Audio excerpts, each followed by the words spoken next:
Yes, good evening. Corporate accounts में आज हम लोग शुरू करेंगे न्यू चैप्टर। सोचे थे कि आप जो चैप्टर्स कर रहे थे last, valuation of shares, goodwill करेंगे, लेकिन गुडविल नहीं और अंडरराइटिंग भी नहीं, एक 15 मार्क्स का चैप्टर करते। That was reduction of share capital या इंटरनल रिकंस्ट्रक्शन। और इस इंटरनल रिकंस्ट्रक्शन 15 मार्क्स का रहेगा। इसके साथ ऑल्टरनेटिव मतलब ऑप्शन में रहेगा इसी और, that was amalgamation of firm, amalgamation of company या बिजनेस कॉम्बिनेशन। तो ये चैप्टर बहुत इंपॉर्टेंट है और दोनों चैप्टर करने का जरूरत नहीं पड़ेगा, इसी को ठीक से फोकस करोगे। और ऑल्टरनेटिवली जो एमलगमेशन है वो बहुत लेंदी है, तो बेटर है इसको आप ठीक से कर लोगे। ठीक है। तो आज का क्लास में हम लोग सीखेंगे रिकॉन्स्ट्रक्शन क्या होता है इंटरनल, और इसको रिडक्शन ऑफ शेयर कैपिटल भी क्यों बोलते हैं, और how to reconstruct a company, right. Yes, let us start today's class.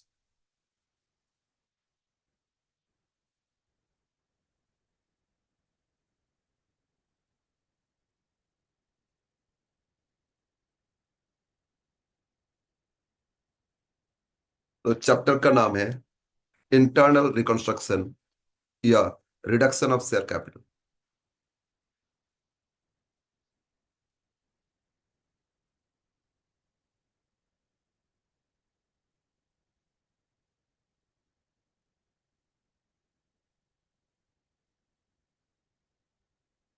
या इंटरनल रिकंस्ट्रक्शन और reduction of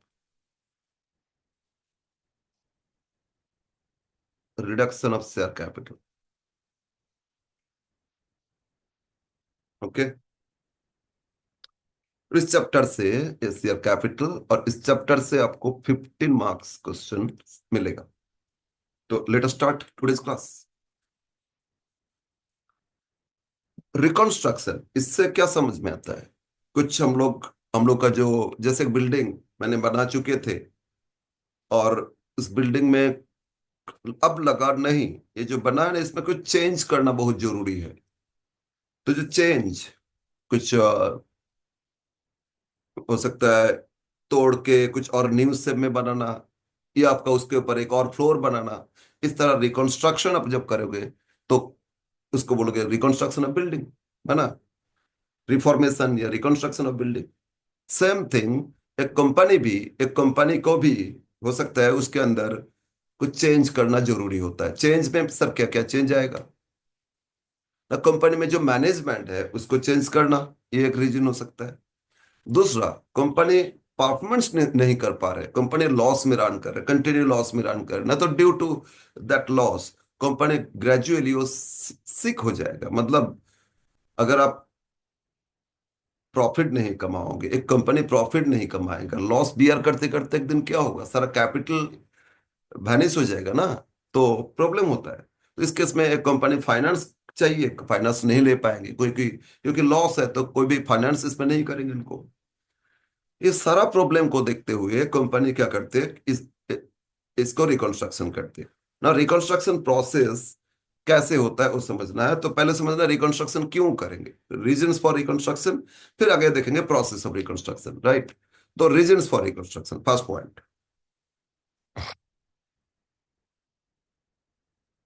point one,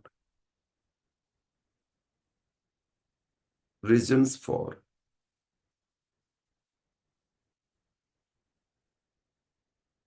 reconstruction. There are several reasons, but main there are two reason. Main जो reason है, इसमें दो reason है। एक, to eliminate या to write off, to eliminate या write off past losses. This the main factor, main reason. Company last 3-4 साल continue loss में रन कर रहे हैं, तो ये जो लॉस एक्यूमुलेट होते होते, फर्स्ट ईयर में 20 लाख लॉस हुआ, नेक्स्ट ईयर में 1 crore loss, next year 2 crore loss, next year again 2 crore loss, तो ये जो टोटल एक्यूमुलेट होते होते लॉस बढ़ते गया, है ना। लॉस एक्यूमुलेट होते गया। अगर इस सिचुएशन में कंपनी को फाइनेंस का प्रॉब्लम हो रहा है, फाइनेंस कोई किसी से नहीं आ रहा है ठीक से, तो कंपनी कंटिन्यू रन नहीं कर सकता है। कंपनी को हो सकता है लिक्विड हो जाएगा, है ना, कंपनी को क्लोज करना पड़ेगा। तो इस सिचुएशन में कंपनी को सरवाइव करना जरूरी है।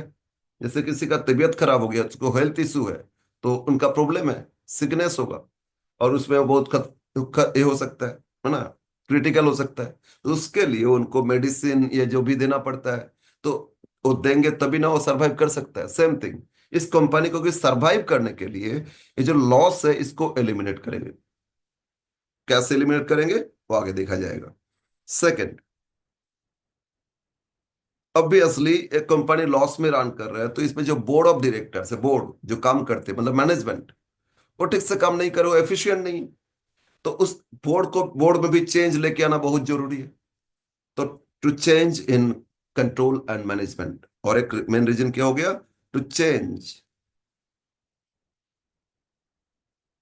इन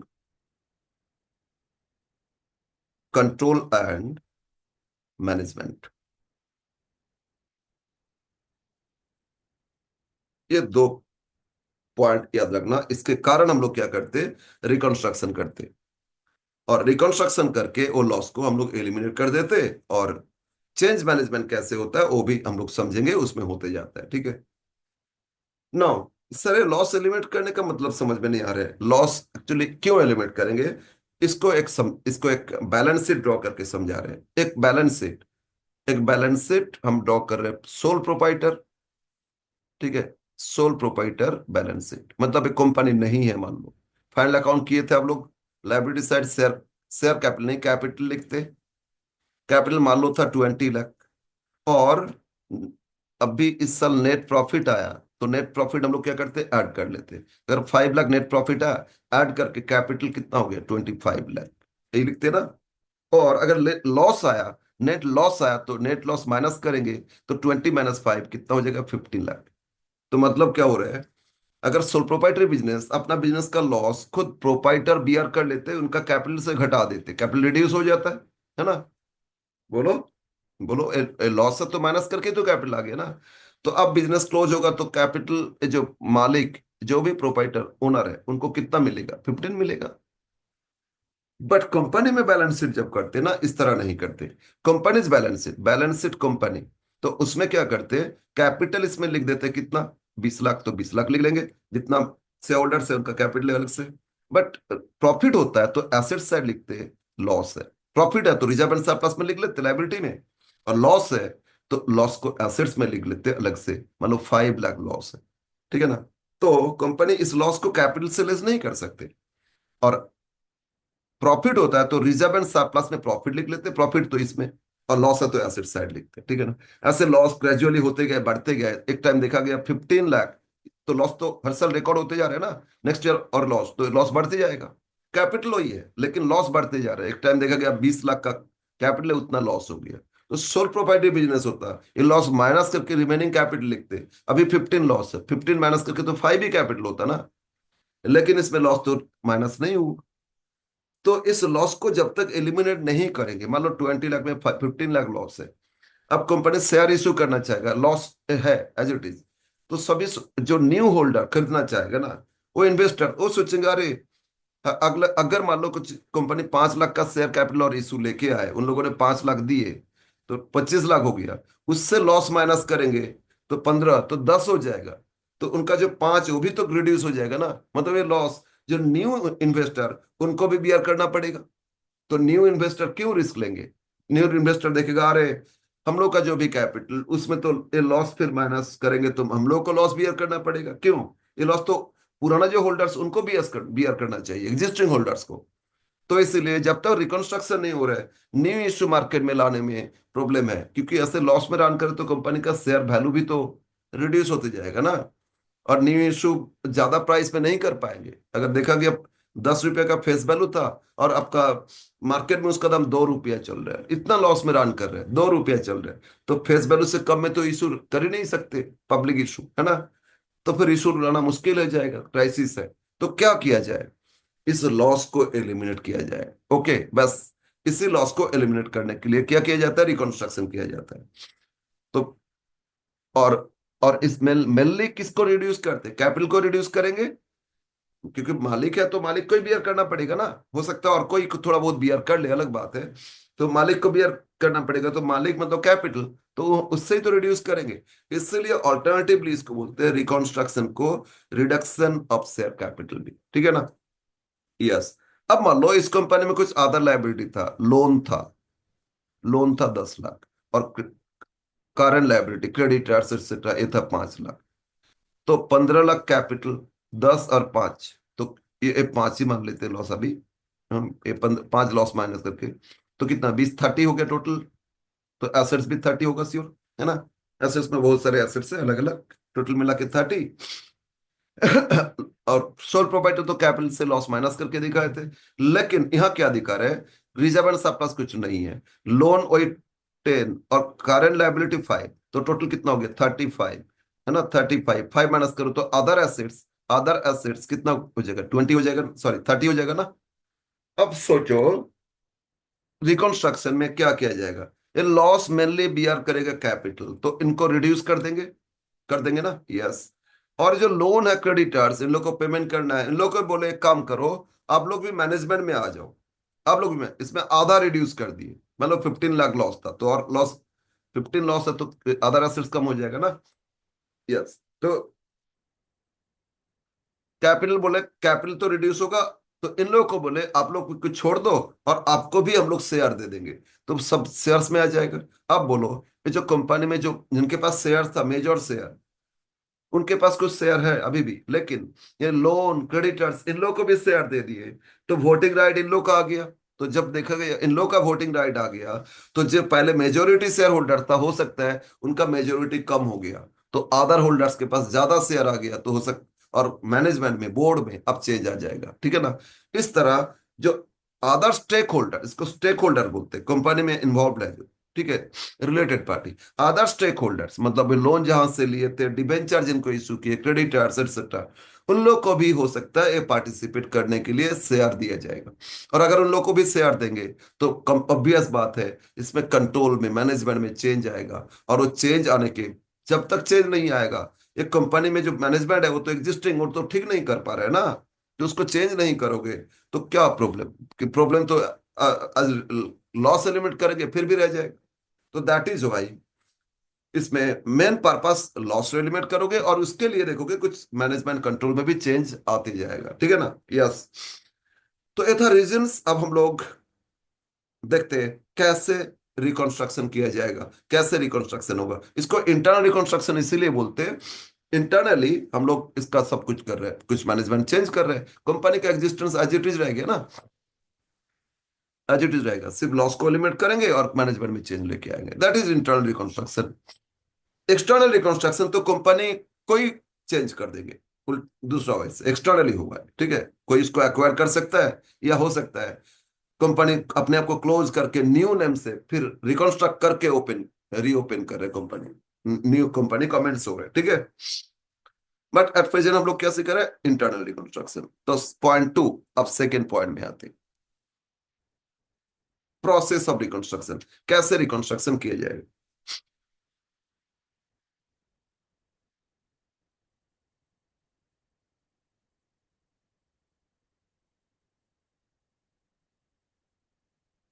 हाउ टू रिकॉन्स्ट्रक्ट, ठीक है। कंपनी में क्या होगा, कंपनी को एक मीटिंग अरेंज करना होगा, ऑब्वियसली मीटिंग के लिए नोटिस प्रॉपर टाइप पे दिया दिया जाता है, एजेंडा रहेगा, क्या क्या मैटर डिस्कस होगा। उसमें सभी पार्टी को, सभी बोले ना अभी स्टेक होल्डर, सबको इन्वॉल्व किया जाएगा। लोन जिनसे लिए थे वो भी रहेगा, डिबेंचर होल्डर्स भी रहेगा, क्रेडिटर्स जहां से खरीदते थे सामान क्रेडिट में, उनका ड्यू है तो उनको भी बुलाएंगे, प्लस शेयर होल्डर्स भी रहेगा। ये सब मिला के एक मीटिंग हुआ। उस मीटिंग में डिसीजन, मीटिंग में क्या होता है, डिसीजन आता है ना, डिसीजन आएगा, बोर्ड रहेगा ऑब्वियसली, अभी जो करंट बोर्ड है वो तो रहेगा ही, है ना, उन लोगों को ही तो मीटिंग अरेंज करना है। तो बोर्ड ये डिसीजन लेंगे, देखिए भाई ये सिचुएशन बहुत खराब है, क्राइसिस में हम लोग, फाइनेंस ठीक से नहीं आ रहा है, ऑपरेटिंग एक्टिविटी ठीक से नहीं कर पा रहा है, प्रोडक्शन नहीं कर पा रहा है फाइनेंस के कारण, वर्किंग कैपिटल नहीं है, तो इसमें इतना क्राइसिस के कारण प्रॉब्लम ये हो रहा है, अब बिजनेस सरवाइव करना मुश्किल है।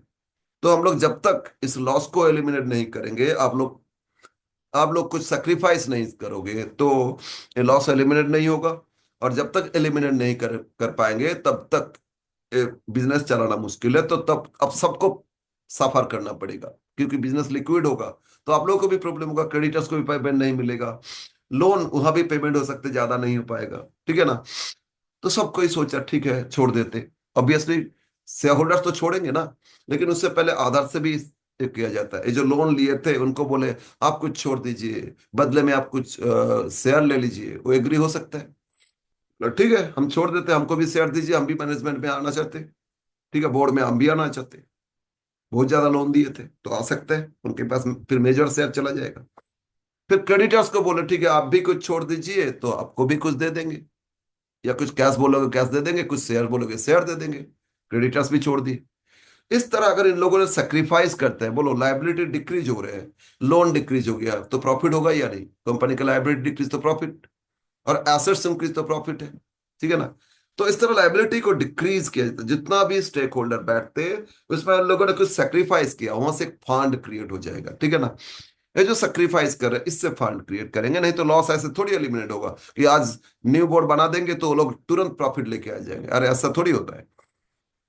तो इस लॉस को एलिमिनेट करने के लिए हम लोग प्रॉफिट जनरेट करेंगे, मतलब उसको प्रॉफिट नहीं बोलेगा, फंड जनरेट करेंगे by revaluating the assets and liability, right.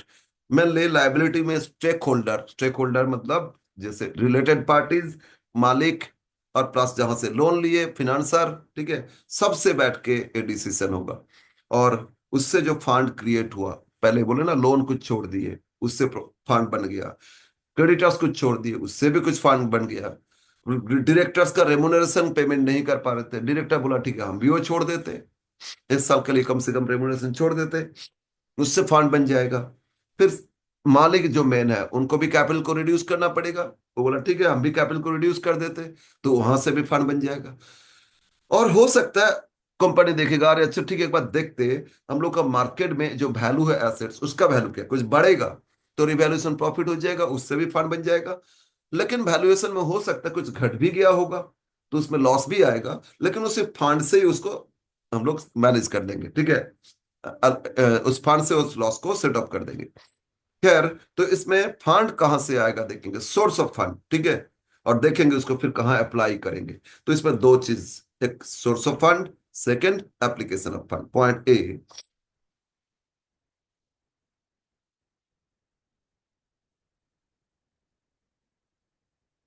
Source of fund for reconstruction. ठीक है। और इस फंड को आप बोलोगे कैपिटल रिडक्शन फंड या कैपिटल रिकंस्ट्रक्शन फंड, कुछ भी नाम से बोल सकते हैं। मतलब जो भी फंड आएगा ना उसको रिडक्शन अकाउंट में, कैपिटल रिडक्शन अकाउंट में ट्रांसफर कर देंगे, या कैपिटल रिकंस्ट्रक्शन अकाउंट में, आप कुछ भी लिखो। Capital reduction fund. Okay.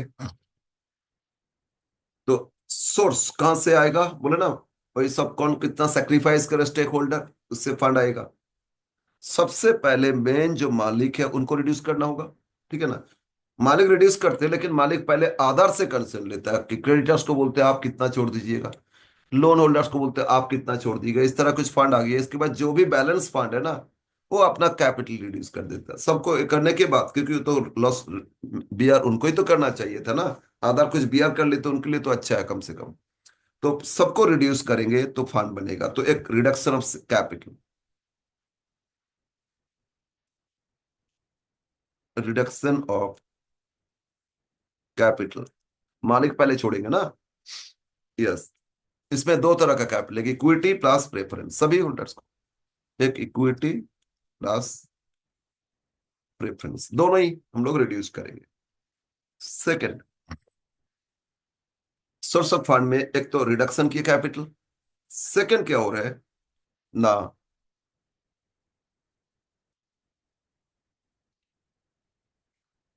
Reduction of non current liabilities. Non current liability मतलब डिबेंचर, लोन, ये सब होता है ना नॉन करंट लायबिलिटी, तो और रिड्यूस करना है। थर्ड, रिडक्शन ऑफ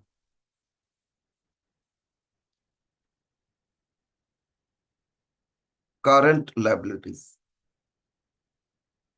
तो आप किसको रिड्यूस करोगे? करंट लायबिलिटी को रिड्यूस करोगे। तो ये सारा लायबिलिटी जब रिड्यूस हो जाएगा, एक फंड बन जाएगा। ठीक है ना? और हो सकता है कुछ रिजर्व एंड सरप्लस में था, हाँ प्रॉफिट नहीं है, इशू करके प्रीमियम आया था पहले, वो प्रीमियम अभी भी है। और या कुछ फॉरफिट करके कैपिटल रिजर्व आया था, वो है, क्यों आधा फंड, आधा कुछ फंड होगा। हो सकता है जनरल रिजर्व कुछ फंड क्रिएट किए थे, पहले प्रॉफिट था, अब ग्रेजुअली लॉस आते आते थे प्रॉफिट गायब हो गया, अब लॉस आ गया। ठीक है ना? Accumulated losses. तो उस लॉस को एलिमिनेट करने के लिए हो सकता है कुछ फंड है, तो उसको भी लेंगे। तो एग्जिस्टिंग रिजर्व, सरप्लस तो नहीं है, लॉस है, लेकिन रिजर्व तो कुछ हो सकता है ना, चाहे सिक्योरिटीज प्रीमियम हो, कैपिटल रिजर्व हो, या अदर कुछ रिजर्व, है ना? तो उसको भी यूज कर सकते हैं। तो दीज आर द सोर्सेस, यहीं से और एक सोर्सेस है। और एसेट्स का वैल्यू बढ़ गया, बिल्डिंग का वैल्यू बढ़ गया, फैक्ट्री में जो प्लांट था वहां, टोटल फैक्ट्री प्रेमिसेस, ठीक है, उसका वैल्यू मार्केट में ज्यादा बढ़ गया, तो उसमें इंक्रीज हो गया, तो क्या प्रॉफिट आ जाएगा? इंक्रीज ऑफ एसेट्स,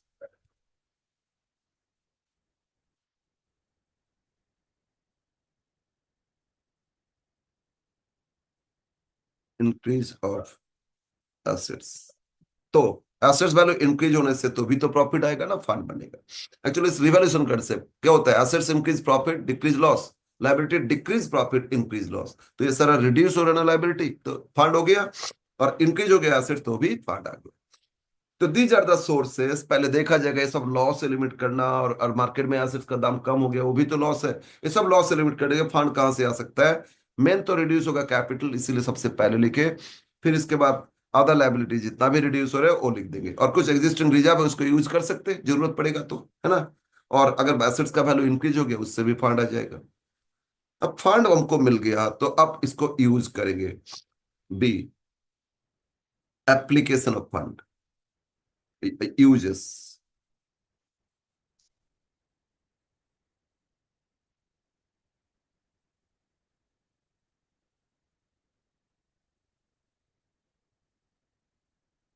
अब इस फंड को हम लोग यूज करेंगे। यूज करेंगे तो इस फंड से क्या क्या, मेन तो लॉस एलिमिनेट करेंगे ना।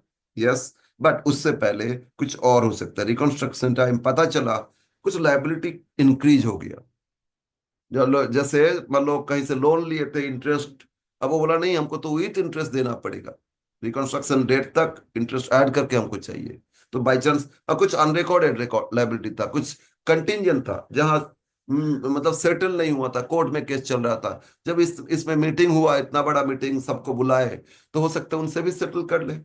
तो उनको भी सेटल करके बोला ठीक है आपको इतना में पे कर देंगे, कोर्ट केस हटा दीजिए, हम लोग इतना ही कर लेंगे। ठीक है? तो भी सेटल हो रहे, तो कुछ लाइबिलिटी बढ़ जाएगा ना, उनको पे करना होगा। वो तो कंटिजेंट मतलब क्या, बैलेंस शीट में रिकॉर्ड नहीं था, अनरिकॉर्डेड लाइबिलिटी था, तो उसको अब क्लेम आ गया, तो आपका लॉस है ना, उनको भी देना पड़ेगा। तो इसके कारण क्या हो रहा है, फंड कुछ यूज हो जाएगा, ये जो फंड आया था उसी से उसको सेटअप करेंगे application. Increase of liability.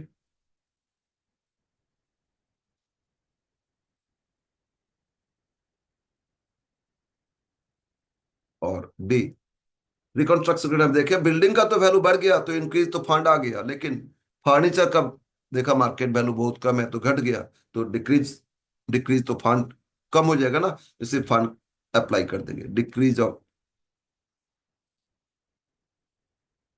Liability,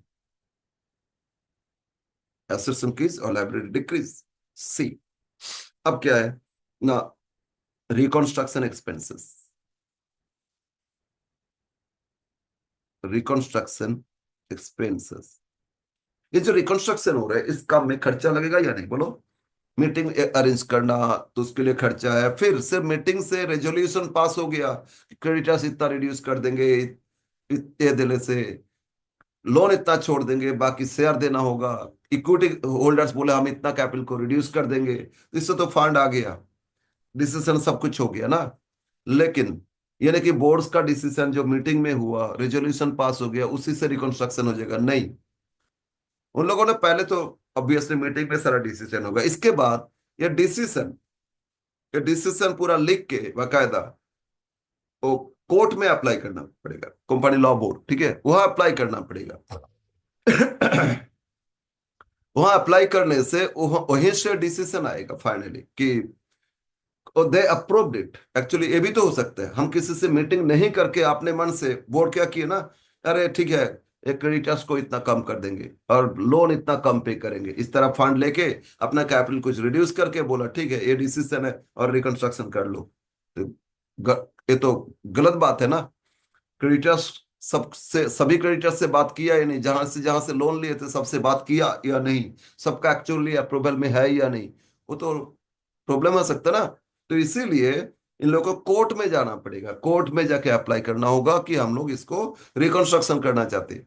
court फिर पब्लिक नोटिस देगा कि एक कंपनी रिकंस्ट्रक्शन करना चाहते हैं, अगर किसी का कुछ इसमें क्लेम मतलब क्लेम है कि नहीं हम लोग को मीटिंग में नहीं बुलाया, डिसीजन कंपनी अपने अपने लिए, हम लोगों से कोई ये नहीं हुआ, तो आप लोग कोर्ट में कंप्लेन करो। ठीक है।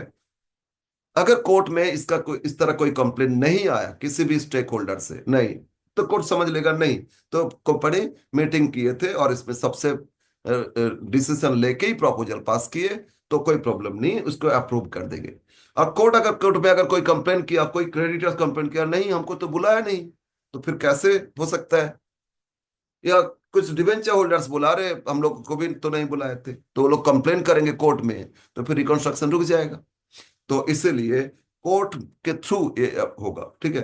तो कोर्ट में अगर ऐसा कुछ कंप्लेन नहीं आया, तो ऑन दैट केस कोर्ट उनको अप्रूव कर देंगे। जब कोर्ट अप्रूवल मिल जाएगा कोर्ट से, तो बस तब रिकंस्ट्रक्शन स्टार्ट होगा। ओके। तभी हम लोग रिकंस्ट्रक्शन का काम करेंगे। तो ये तो पहले डिसीजन लेंगे, इसके बाद रिकंस्ट्रक्शन का काम होगा, राइट। नो एक्सपेंसेस तो इसमें पर्पस में कोर्ट है, कोर्ट में अप्लाई करना खर्चा लग रहा है ना, तो ये सारा एक्सपेंसेस एक्सपेंसेस हो गया, तो क्या लॉस ही तो बढ़ेगा ना, तो उससे जो फंड आया सोर्स, उसी से इसको अप्लाई कर देंगे। ना फाइनली अब क्या करेंगे, लॉस को एलिमिनेट करेंगे, है ना, losses and fictitious assets. Fictitious assets में लॉस तो है, प्लस और कुछ एसेट्स में लिखते हैं fictitious, actually fake assets, preliminary expenses, discount और डिबेंचर्स, ये सब एसेट्स नहीं होता है, लेकिन वो इमेच्योर मतलब सॉरी अनएक्सपायर्ड, उसको बैलेंस शीट में शो करते हैं, तो वो पोर्शन उसको भी राइट अप कर दो, एक्चुअली लॉस है। गुडविल एक्चुअली लॉस में रन कर रहे फिर भी एसेट्स है, गुडविल दिखा रहा है, तो गुडविल नहीं हो, फेक गुडविल माना जाएगा, गुडविल रियल होता है, क्योंकि आप बिजनेस लिक्विड होगा बेचने जाओगे ना, गुडविल के लिए कुछ मिल सकता है, लेकिन इतना लॉस में है तो फिर गुडविल कैसे। ठीक है ना, गुडविल, अब वैल्यूएशन गुडविल चैप्टर में हम लोग अभी गुडविल इसमें नहीं किए, तो गुडविल में देखोगे गुडविल वैल्यूएशन प्रॉफिट से ही होता है, चाहे वो सुपर प्रॉफिट हो चाहे एवरेज प्रॉफिट हो, गुडविल कैलकुलेशन तो प्रॉफिट से ही आएगा। तो फिर लॉस में रन करे तो कैसे, गुडविल जीरो होना चाहिए ना, तो गुडविल इसमें फिक्टिशियस माना जाएगा due to loss, otherwise goodwill fictitious नहीं है। तो ठीक है, तो फिक्टिशियस एसेट्स इसको रिटन अप कर देंगे, राइट अप करना मतलब एलिमिनेट। ओके, ये हो गया एप्लीकेशन ऑफ फंड। अब देखा गया ये टोटल सोर्स आया था मान लो 12 लाख, और ये सब अप्लाई किए सब लेके 11 लाख में हो गया। ठीक है, लॉस को भी एलिमिनेट कर दिए, फिक्टिव एसेट्स भी, अदर एसेट्स डिक्रीज हुआ था, तो कुछ सरप्लस फंड रह जाएगा, है ना। तो अगर सरप्लस फंड रह गया टोटल सोर्स ऑफ फंड से, एप्लीकेशन है सब लॉस एलिमिनेट करने के बाद कुछ सरप्लस फंड रहेगा, उसको हम लोग प्रॉफिट करेंगे, और एक कैपिटल रिजर्व, ये कैपिटल प्रॉफिट है, इस तरह प्रॉफिट थोड़ी बिजनेस करके आया, है ना, वो capital profit transfer to capital reserve. अब फाइनली इसी में लिख लेते हैं balance of fund, balance of fund if any, अगर रहेगा तो आफ्टर एलिमिनेशन ऑफ लॉसेस या written off losses transfer to capital reserve. अगर कुछ बैलेंस रह जाता है उसको आप ट्रांसफर कर दोगे, कहाँ ट्रांसफर करोगे, कैपिटल रिजर्व में। बस ये था रिकंस्ट्रक्शन प्रोसेस। क्लियर। तो रिकंस्ट्रक्शन क्यों होता है और रिकंस्ट्रक्शन कैसे किया जाता है, ये हम लोग सीखे, और ये जो प्रोसेस है इसी का एंट्री आपको पास करना है। कंपनी रिकंस्ट्रक्शन हो गया, अप्रूवल मिल गया, तो इसके बाद कंपनी रिकंस्ट्रक्ट करके जो भी न्यू वैल्यू हो गया कैपिटल, उसके हिसाब से पुराना शेयर उठा के न्यू शेयर होल्डर्स को डिस्ट्रीब्यूट कर देंगे, क्रेडिटर्स को भी कुछ शेयर दिए, तो क्रेडिटर्स को रिड्यूस करके उनको कुछ शेयर दिए तो शेयर दे देंगे, वो मालिक बन जाएगा। ओके। एसेट्स का वैल्यू बढ़ गया तो जो इंक्रीज हो गया इंक्रीज वैल्यू लिख लेंगे, डिक्रीज हो गया तो डिक्रीज वैल्यू लिख लेंगे, और न्यू बैलेंस शीट बन जाएगा आफ्टर रिकंस्ट्रक्शन। ठीक है। लेकिन ये जो डिक्रीज इंक्रीज हो रहे हैं इसके लिए एंट्री करना होगा। तो एक एक सोर्स, एक एक एप्लीकेशन, ये सबका एंट्री पास करोगे। क्वेश्चन में यही करना होगा आपको, pass entries for reconstruction and prepare balance sheet after reconstruction, just after reconstruction, immediate. ठीक है। Yes. Now entries for reconstruction, point 2 था ना, पॉइंट 3। अब करेंगे entries for reconstruction, third point, entries for.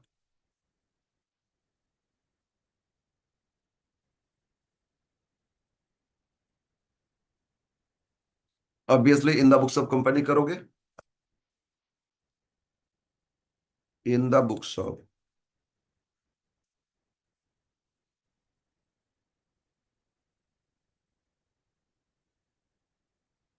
Company,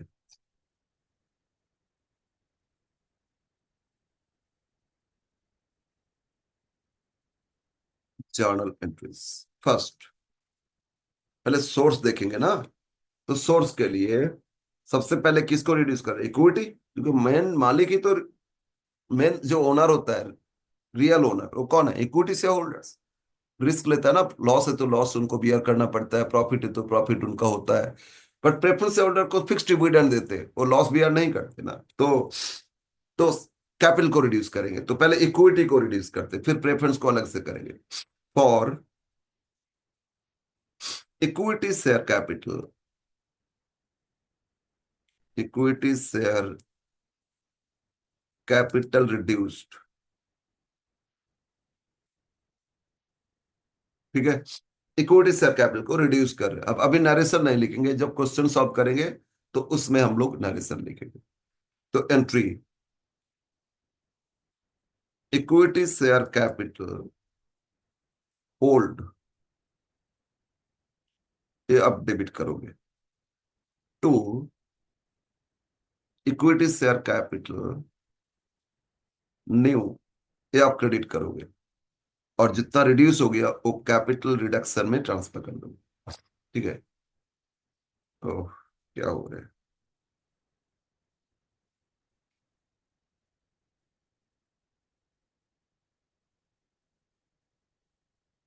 account, तो एंट्री क्या हो गया, equity share capital old account debit to equity share capital new account to capital reduction account, right. Equity share capital old debit जो करोगे, कितना debit करोगे ना, old value, ये ओल्ड वैल्यू, इसमें न्यू वैल्यू, और ये बैलेंस। ठीक है। ओल्ड डेबिट करोगे, न्यू क्रेडिट करोगे। ऐसा नहीं कि capital debit capital credit cancel, तो सिर्फ रिडक्शन जितना उतना। ठीक है ना।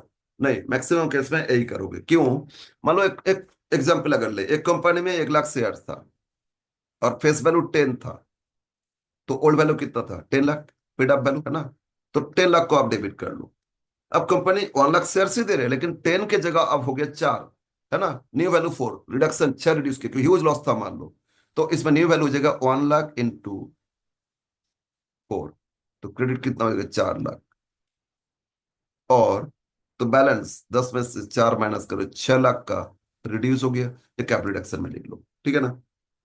सर एक कैपिटल को डेबिट क्रेडिट करना जरूरी है। एक्चुअली पहले सर्टिफिकेट में 10 रुपया लिखा हुआ था, अब तो रिड्यूस होकर 4 हो गया। तो पुराना सर्टिफिकेट वापस लेना होगा, यूजलेस हो जाएगा ना after reconstruction. New certificate value एक एक शेयर का कितना, 4 हो गया ना, 4 रिड्यूस की, इसीलिए। या मान लो एक एक शेयर 10 था, 10 ही रखे, लेकिन नंबर ऑफ शेयर्स रिड्यूस कर दिए, है ना। एक 1 लाख की जगह 40,000 शेयर सिर्फ दिए, तो 1 लाख इंटू 10, तो ये 10 लाख लिख लिए। यह 40,000 इंटू 10, 4 लाख हो जाएगा, बाकी रिडक्शन। तो रिकंस्ट्रक्शन हो रहा है, नंबर ऑफ शेयर्स कम कर सकते हैं या वैल्यू कम कर सकते हैं। अगर वैल्यू कम करे तो न्यू सर्टिफिकेट देना पड़ेगा। और अगर 1 लाख के बदले में सिर्फ 40,000 शेयर दे रहे तो पुराना शेयर लेके न्यू शेयर देना पड़ेगा या नहीं। तो इसीलिए बेटर होगा आप एंट्री ऐसे करोगे, right. Equity capital old debit to equity capital new to capital reduction balancing figure. Clear? Yes. Now अब आ जाते हैं नेक्स्ट। इक्विटी हो गया, अब प्रेफरेंस। पर फॉर क्लेम ऑफ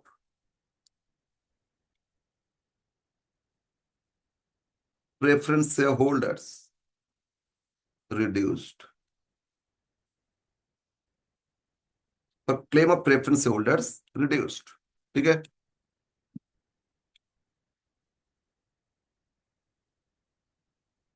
क्लेम क्यों लिखिए? प्रेफरेंस शेयर कैपिटल रिड्यूस बोल सकते थे। एक्चुअली यहां एक प्रॉब्लम है। प्रेफरेंस शेयर होल्डर्स को फिक्स डिविडेंड दिया जाता है ना। कंपनी प्रॉफिट में है तो डिविडेंड देंगे, और लॉस में है डिविडेंड नहीं दे पाए, लेकिन प्रेफरेंस को देना ही है फिक्स डिविडेंड। मान लो 10% प्रेफरेंस शेयर कैपिटल था, 5 लाख, तो 5 लाख इंटू 10%, 50,000 उनको हर साल डिविडेंड मिलना चाहिए। उनको ज्यादा भी नहीं चाहिए, कम भी नहीं चाहिए, है ना। लेकिन प्रॉफिट से ही तो डिविडेंड दिया जाता है, और कंपनी 3-4 साल लॉस में रन कर रहे हैं, तो 3-4 साल तो कंपनी अपना प्रेफरेंस होल्डर्स को डिविडेंड नहीं दे पाए। ठीक है ना। अरे प्रेफरेंस होल्डर को तो लॉस भी यार नहीं करते, लेकिन लेकिन उनका डिविडेंड जो था वो भी तो नहीं मिल रहा ना, एरियर रह गया, तो प्रॉब्लम है। और एरियर डिविडेंड होता है कंटीजेंट लायबिलिटी, मतलब बैलेंस शीट में रिकॉर्ड नहीं होता है, क्योंकि कब प्रॉफिट आएगा कब दे पाएंगे कोई ठीक नहीं है। तो जो डिविडेंड है वो भी तो उनको सेटल करना पड़ेगा। तो इसलिए दो चीज इसमें, कैपिटल के साथ साथ कैपिटल भी रिड्यूस होगा, और डिविडेंड कितना में वो सेटल होगा वो भी देखना होगा। ठीक है ना। यस। तो इसीलिए क्लेम लिखे। क्लेम में कैपिटल के साथ डिविडेंड, यही तो क्लेम होता है। तो ए पार्ट, पहले कैपिटल रिड्यूस हो रहे उसका एंट्री कर लेंगे। For preference share capital reduced,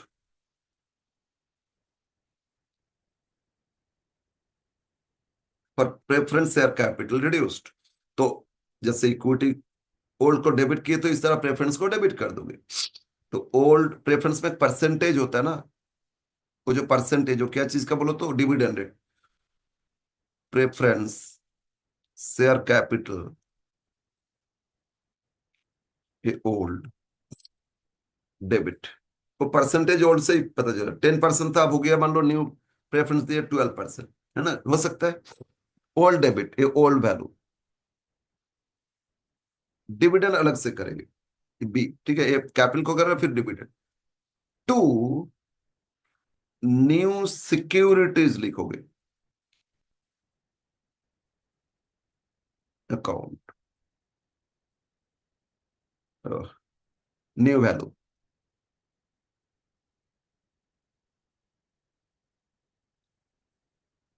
sir new security क्यों लिखे? प्रेफरेंस तो लिख लेते हैं। नहीं, प्रेफरेंस होल्डर्स आप डिमांड कर सकते, दे आर रिडीमेबल होता है, दे आर कन्वर्टेबल होता है। प्रेफरेंस होल्डर्स बोला नहीं हमको इक्विटी दे दीजिए, आप लोग मैनेजमेंट में हो कुछ नहीं कर पा रहे हो, हमको आप इक्विटी दे दीजिए, हम भी मैनेजमेंट में आएंगे, हम कंट्रोल करके दिखाएंगे। ठीक है। तो प्रेफरेंस होल्डर बोले ठीक है, मेरा ये 5 लाख का है, 5 लाख में से हम 1 लाख छोड़ देंगे, 4 लाख का हमको दे दीजिए शेयर। ठीक है ना, न्यू शेयर दे दीजिए। तो इनको 4 लाख का शेयर दे दिए। ठीक है। तो इक्विटी तो टू इक्विटी लिखोगे। अगर प्रेफरेंस बोला ठीक है नहीं हमको प्रेफरेंस ही दीजिए, हमको हमको पार्टिसिपेट नहीं करना है, लेकिन प्रेफरेंस में जो डिविडेंड रेट हम घटा तो दिए 4 लाख, हमको बाकी जो पैसा उसके लिए हमको प्रेफरेंस दीजिए, लेकिन डिविडेंड रेट थोड़ा बढ़ा दीजिए। ठीक है, 10% की जगह 12% कर दीजिए या 11% कर दीजिए। तो न्यू सिक्योरिटीज, तो न्यू सिक्योरिटीज में न्यू प्रेफरेंस इशू हो सकता है। न्यू सिक्योरिटीज में उनको डिबेंचर इशू कर सकते हो, बोला नहीं हमको डिविडेंड नहीं चाहिए, हमको डिबेंचर दीजिए, लोन इंटरेस्ट तो देना ही पड़ेगा आपको, देने के बाद आप प्रॉफिट लॉस देखोगे। ठीक है ना। तो डिबेंचर डिमांड कर सकता है, या वो ये भी बोल सकता है नहीं हमको और नहीं रह चाहिए, रिडीमेबल है, कुछ साल बाद रिडम्पशन था, हम इतना सेक्रीफाइस कर देते, बाकी हमको पे कर दीजिए, तो टू बैंक लिख लोगे।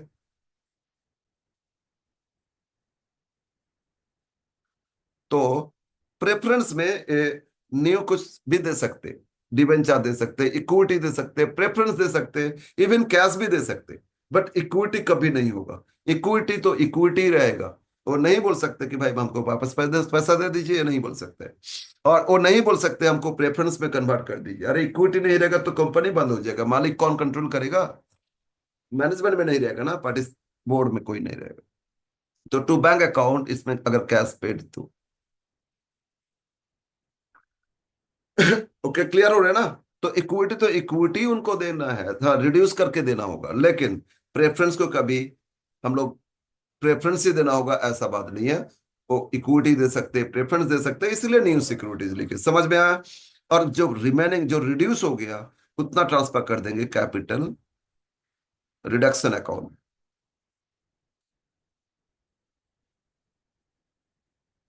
इसमें आ जाएगा बैलेंस, राइट?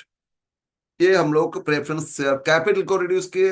अब करेंगे प्रेफरेंस शेयर होल्डर्स का जो डिविडेंड एरिया था, और डिविडेंड को सेटल करेंगे for area dividend, for area dividend settled. क्या हो रहा है? ठीक है,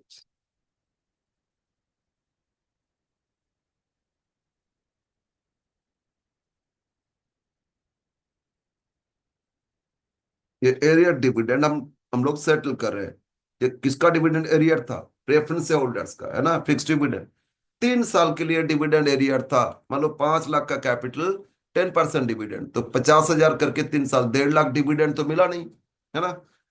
तो इस मीटिंग में डिसाइड होगा, प्रेफरेंस होल्डर्स बोलेगा हम लोग का डिविडेंड का भी कुछ कीजिए, 3 साल का मिला नहीं हम लोग को। तो बोर्ड में इसमें डिसीजन ले सकते हैं, ठीक है, ये 1.5 लाख में से आप लोग भी कुछ छोड़ दीजिए। शेयर होल्डर्स बोला ठीक है, हम लोग 1 लाख छोड़ देंगे, कोई बात नहीं, 1.5 लाख में से 1 लाख छोड़ देते, बाकी 50,000 इमीडिएट कैश दे दीजिए, तो पेमेंट कर देंगे 50,000 का कैश, ठीक है ना? या वो बोल सकते हैं बाकी 50 के लिए हमको भी इक्विटी दीजिए, तो उनको इक्विटी दे देंगे। तो एंट्री आप करेंगे, ठीक है?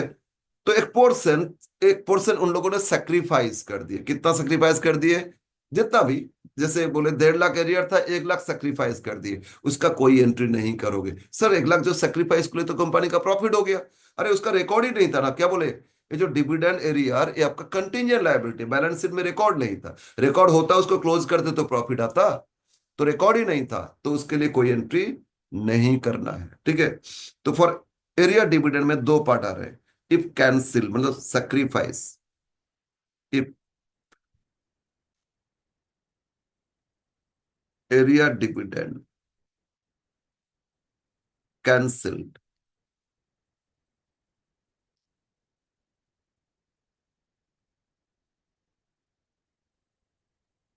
सैक्रिफाइस बाय होल्डर्स, ठीक है, छोड़ दिए, ठीक है, ये क्राइसिस है तो हम लोग इक्विटी दे दीजिए और डिविडेंड हम छोड़ देते हैं, तो छोड़ दिए, तो कोई एंट्री नहीं करना है,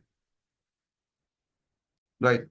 लेकिन अगर उन लोगों ने कुछ क्लेम किया, 1.5 लाख में से 1 लाख तो छोड़ दिए, 1 लाख का कोई एंट्री नहीं करोगे, लेकिन 50,000 का हमको इक्विटी दीजिए या कुछ कैश दे दीजिए, तो आप एंट्री करोगे। पर if paid,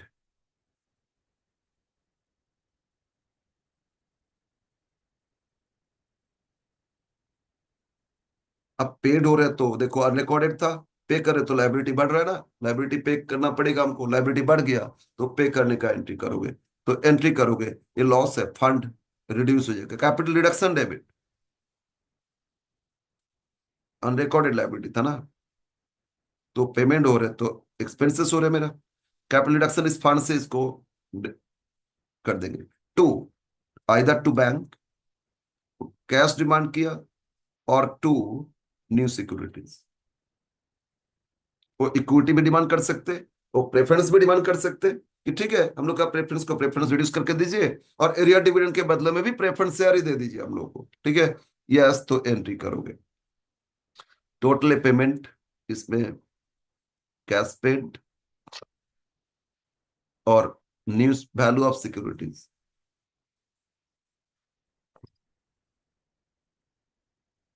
securities issued, right? और टोटल इसमें आ जाएगा, ये दोनों है। और या सिर्फ पेड हो रहा है, जितना कैश पेड उतना लिख लोगे, और सिर्फ न्यू सिक्योरिटी दे रहे तो उतना लिख लोगे। दोनों जनरल एक साथ नहीं होता है, कोई भी एक होगा इसमें, राइट? अब हम लोग सेटल कर लिए किसको? प्रेफरेंस शेयर क्लेम को रिड्यूस कर दिए, okay. To complete the third, अब अदर लायबिलिटीज कुछ रिड्यूस करेंगे, फॉर, अच्छा एक चीज, अब reserve and surplus balance sheet sequence देखो, पहले कैपिटल था, कैपिटल कर ली, इसके बाद रिजर्व एंड सरप्लस होता है ना। तो अगर कुछ एग्जिस्टिंग रिजर्व है यूज करना है तो उसको भी for existing reserve utilised, existing reserve utilised, तो रिजर्व डेबिट, बोले ना कैपिटल रिजर्व था या सिक्योरिटीज प्रीमियम, उसको डेबिट कर लो to capital deduction.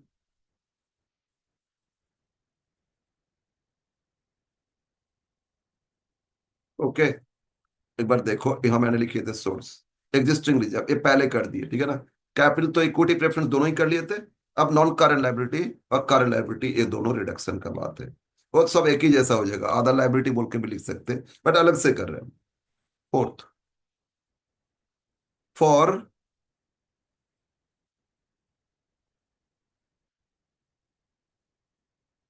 Non current liability reduced, मतलब debenture and loan, debenture plus loans etcetera, ये अगर रिड्यूस हो रहे तो ठीक है। For non current liability reduce, that is either debenture reduce या लोन एक्सेट्रा, तो एंट्री करोगे। लायबिलिटी डिक्रीज तो डेबिट करोगे, है ना। जनरली डिबेंचर या डिबेंचर ही रहेगा क्वेश्चन में, तो डिबेंचर हम कर लिए ओल्ड परसेंटेज, ठीक है। इसमें ओल्ड वैल्यू जैसे प्रेफरेंस किए थे ना ऐसे ही करेंगे। अगेन एक चीज और, डिबेंचर को इंटरेस्ट पे नहीं कर पाए थे, आउटस्टैंडिंग इंटरेस्ट ये, लेकिन करंट लायबिलिटी होता है, वो लायबिलिटी में था, उसको भी डेबिट कर लेंगे। आउटस्टैंडिंग इंटरेस्ट ऑन डिबेंचर, ये रिकॉर्डेड होता है। आउटस्टैंडिंग इंटरेस्ट एक्सपेंसेस पेमेंट नहीं कर पाए तो लायबिलिटी, करंट लायबिलिटी पे, ठीक है। तो डिबेंचर डेबिट जितना old value of debenture, outstanding interest book value मतलब बैलेंस शीट में कितना वैल्यू है आउटस्टैंडिंग ओल्ड लिखोगे टू। अब इन लोगों ने बोला ठीक है हम लोग इतना जो डिबेंचर है इसको रिड्यूस करते हैं लेकिन हमको भी इक्विटी चाहिए, तो इक्विटी देंगे। हमको न्यू डिबेंचर चाहिए लेकिन इंटरेस्ट रेट बढ़ा दीजिए, डिबेंचर देंगे। तो इसमें भी हम न्यू सिक्योरिटी टर्म यूज करेंगे जैसे प्रेफरेंस में लिखे थे, है ना। हो सकता है उन्होंने प्रेफरेंस भी डिमांड किया, to new securities account, new value, okay, to bank account. ये जो आउटस्टैंडिंग इंटरेस्ट बोलो उसमें से आधा तो छोड़ देंगे, बाकी आधा इमीडिएट कैश पे कीजिए, तो कैश पे कर देंगे। और बाकी जो अमाउंट रिड्यूस हुआ उसको कैपिटल रिडक्शन में ट्रांसफर कर देंगे, टू कैपिटल रिडक्शन अकाउंट। अब रिकॉन्स्ट्रक्शन भी लिख सकते हो सब जगह, ठीक है ना, नो इश्यूज। बैलेंस, तो ये था रिकॉन्स्ट्रक्शन का सोर्स ऑफ फंड। एक बाकी है, सॉरी और दो, कर अदर लायबिलिटी रिड्यूस हो सकता है, रिडक्शन ऑफ करंट लायबिलिटी और एसेट्स इंक्रीज, एक। Next five, entry five, pen में क्या प्रॉब्लम हो रहा है पता नहीं। For decrease of liability,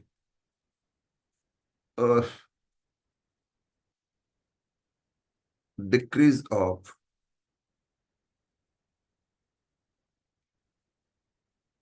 liability, तो liability debit to capital reduction,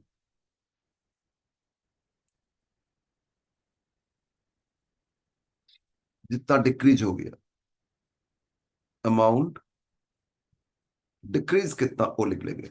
जैसे डायरेक्टर्स का रेमुनरेशन पे करना बाकी था, आउटस्टैंडिंग था 20,000, डायरेक्टर्स बोले ठीक है ये हम छोड़ देते हैं, तो एंट्री करोगे directors remuneration debit to capital reduction, ठीक है।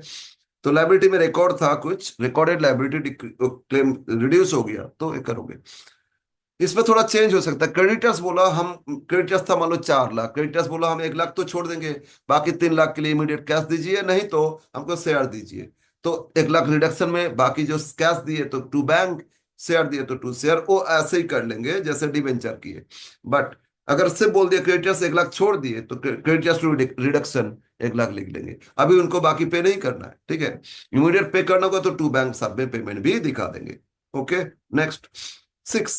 अब एसेट्स का वैल्यू कुछ बढ़ गया तो भी तो फंड आएगा फॉर इंक्रीज ऑफ एसेट्स।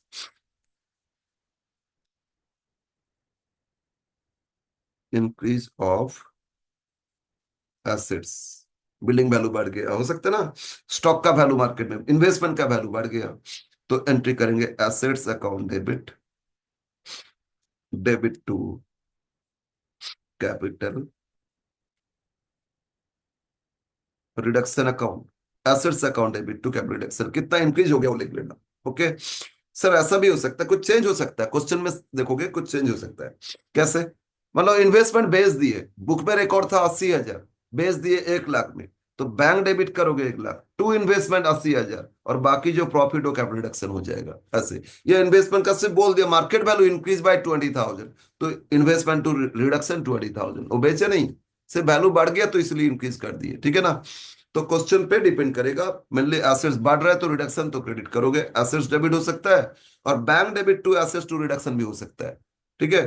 वो क्वेश्चन पे डिपेंड करेगा, अगर बेच देंगे तो बैंक डेबिट करेंगे, और बेच के लॉस हो गया तो कैपिटल रिडक्शन डेबिट करेंगे, प्रॉफिट हो गया रिडक्शन क्रेडिट करेंगे, और मार्केट वैल्यू बोल दिया बढ़ गया तो एसेट्स टू रिडक्शन कर लेंगे। ये तरह सोर्सेस, सोर्सेस कंप्लीट, बोलो समझ में आया। अब एप्लीकेशन, मतलब ये जो सोर्स है इससे, अब ये जो एप्लीकेशन लिखे थे, ये सारा एप्लीकेशन का एंट्री करेंगे। इंक्रीज इन लायबिलिटी, डिक्रीज, क्या लिखे, decrease in assets, decrease of assets, increase liability तो लॉस है ना, डिक्रीज ऑफ लायबिलिटी तो फिर वो प्रॉफिट ही हो जाएगा ना। यहाँ देखो, रिडक्शन ऑफ करंट लायबिलिटी, ठीक है ना, सॉरी। ओके, तो अब एप्लीकेशन में first increase in liability 7 for,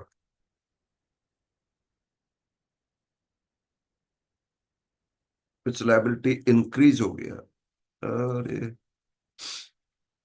increase of liability, तो एंट्री करोगे कैपिटल रिडक्शन। अब फंड ही जो है ना, ये जो रिडक्शन फंड, वो डेबिट हो जाएगा,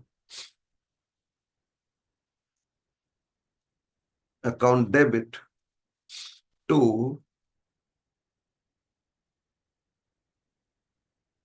liability account, reduction account debit to liability, right. 8 for decrease of assets,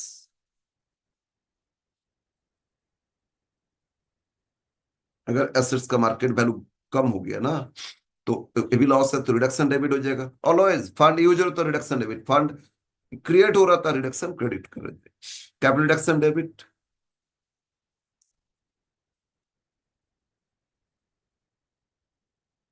reduction account debit to assets account, assets decrease जितना वो लिख दो, ठीक है।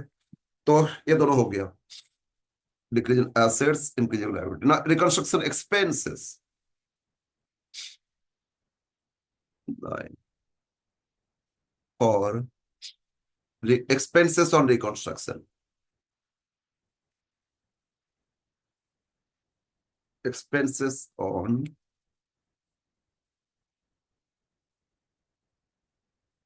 रिकॉन्स्ट्रक्शन, तो एक्सपेंसेस है तो एंट्री बोलो क्या पास करोगे ना, capital reduction to bank, expenses to bank नहीं। अलॉयज फंड यूज हो रहा है तो रिडक्शन डेबिट, फंड इंक्रीज हो रहा है तो reduction credit to bank. Okay, next finally अब लॉस एटसेट्रा राइट ऑफ करेंगे, for losses and fictitious assets एक साथ कर लेंगे, losses and fictitious assets written off, eliminate करना लॉस को, ठीक है। तो इसके लिए क्या करेंगे, टोटल रिडक्शन अकाउंट रफली बनाएंगे, रफली मतलब अकाउंट पूछेगा नहीं, अगर पूछेगा तो अकाउंट करना होगा। अब रफली करोगे, ये देखोगे ये रिडक्शन क्रेडिट कितना है ना, जरा जितना क्रेडिट है, ये रिडक्शन यहाँ डेबिट है तो माइनस कर देना, सारा क्रेडिट जोड़ना, डेबिट माइनस कर देना, बैलेंस ऑफ फंड आ जाएगा, ठीक है। ये क्रेडिट है जोड़ लेना, डेबिट माइनस कर देना, फिर यहाँ क्रेडिट है, ऐड कर लेना। फिर यहाँ भी क्रेडिट है, ऐड कर लेना। ये क्रेडिट है, ऐड कर लोगे, क्रेडिट ऐड करोगे, सारा क्रेडिट जोड़ते जाओगे। और ये डेबिट माइनस करोगे, ठीक है ना। ये डेबिट माइनस करोगे, डेबिट है सारा, लॉस है ना, डेबिट माइनस करोगे, तो बैलेंस ऑफ रिकंस्ट्रक्शन देख लोगे। तो अब वो अमाउंट लिख लोगे, कैपिटल रिडक्शन डेबिट।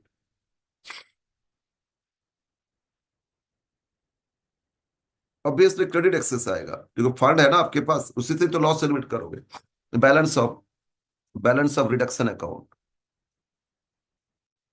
मतलब कैपिटल रिडक्शन अकाउंट का जो भी बैलेंस है, इससे पहले एंट्री 10 से पहले जितना भी एंट्री किए, उसमें सारा क्रेडिट को जोड़ोगे और डेबिट को माइनस करोगे, तो बैलेंस मिल जाएगा, कैपिटल रिडक्शन डेबिट, ठीक है। टू, अब इससे हम लोग क्या कर रहे हैं, लॉस एलिमिनेट कर रहे हैं।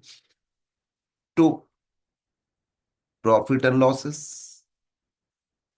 जितना लॉस था, है ना। टू, फिक्टिशियस एसेट्स, बोले थे ना गुडविल एटसेट्रा है, लॉस है तो गुडविल कैसे, जितना भी था। प्रीलिम एक्सपेंसेस, डिस्काउंट और डिबेंचर, इस तरह कुछ फिक्टिशियस है, डिफर्ड एक्सपेंसेस, हाँ, ये सब फिक्टिशियस एसेट्स है, तो इसको एलिमिनेट कर दो। और कुछ सरप्लस फंड रह गया इसी एंट्री में, टू कैपिटल रिजर्व। लास्ट बोले थे ना, कुछ सरप्लस हो गया लॉस एलिमिनेट करने के बाद, उसको आप ट्रांसफर कर दोगे, कहाँ ट्रांसफर करोगे, कैपिटल रिजर्व में, इसमें सरप्लस फंड, राइट। ये था entries for reconstruction, right. Complete हो गया एंट्रीज, तो हम लोग क्या सीखे ना, रिकंस्ट्रक्शन कैसे किया जाता है, क्यों किया जाता है, फर्स्ट देखे क्या क्यों किया जाता है रिकंस्ट्रक्शन, ठीक है ना।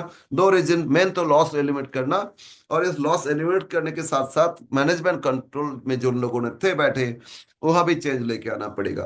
कैसे लेके आएगा, तो बोले जो इक्विटी था, इक्विटी को कम कर दिए, उनका वोटिंग राइट भी कम हो गया, है ना। और जो अदर होल्डर, स्टेक होल्डर था, डिवेंचर, क्रेडिटर्स, उन लोगों को शेयर दे दिए, तो देखा गया उन लोगों को ज्यादा शेयर मिल गया, तो उनके पास वोटिंग राइट ज्यादा हो जाएगा। तो जो मेन जो कंट्रोल करते थे, मेन जो प्रमोटर, ज्यादा स्टेक होल्डर, तो उनका वो माइनॉरिटी हो गया, कोई और मेजोरिटी आ गया, तो मैनेजमेंट में चेंज आएगा। न्यू मैनेजमेंट बनेगा ना, न्यू बोर्ड बैठेगा, न्यू बोर्ड बनेगा, न्यू मैनेजमेंट आएगा, तो उसके हिसाब से आगे बिजनेस होगा।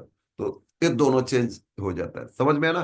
तो इसके लिए एंट्रीज क्या है, सोर्स कैसे आएगा, एप्लीकेशन कहाँ करोगे, इसके बाद बैलेंस कुछ रह गया वो ट्रांसफर कर दोगे कैपिटल रिजर्व में, राइट। और क्वेश्चन में क्या रहेगा, एंट्रीज पास करो और बैलेंस शीट करो ना, 15 मार्क्स में है ना, एंट्रीज और बैलेंस शीट, और एक कंपलसरी क्वेश्चन आएगा इसके साथ, बोलो ना अमलगमेशन देगा आपको। तो एक क्वेश्चन हम लोग शुरू करेंगे, एटलीस्ट एंट्री तो कर ले, है ना। क्वेश्चन नंबर 1, फर्स्ट क्वेश्चन एकदम, इसमें कुछ प्रिंटिंग एरर्स है, ठीक कर लेना। जो कैपिटल लायबिलिटी साइड 8,000 करोगे, 8,800 नहीं, 8,000 इंटू 100 होता है 8 लाख, उसमें देखोगे प्रिंटिंग एरर्स था, 8,800 इंटू 100 दिखा रहा था, अमाउंट 8 लाख तो हो ही नहीं सकता है। Okay, yes. Now question 1,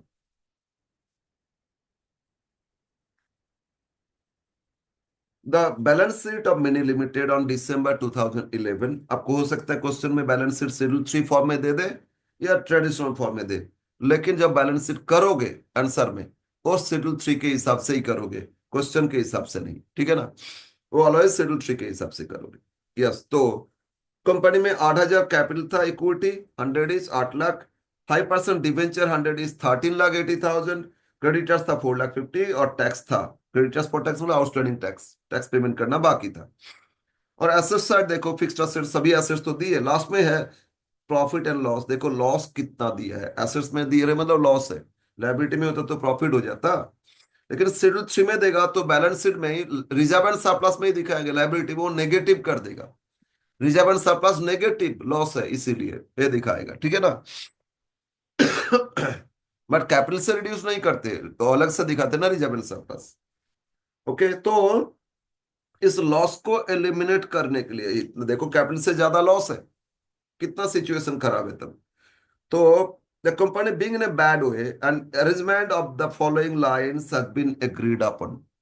company का अभी सिचुएशन खराब है, इसीलिए कंपनी डिसाइड किए कि चलो अरेंजमेंट, क्या अरेंजमेंट ना, हम लोग इस लॉस को एलिमिनेट करते। एक मिनट, एक मिनट, एक बार देखते हो, छोड़ो, यस, तो entry one, entry in the books of,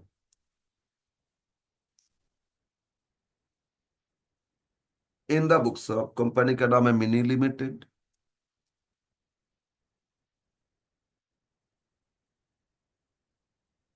journal entries, in the books of mini limited journal entries. Entry one, बोलो, एडिशनल इंफॉर्मेशन पढ़ो।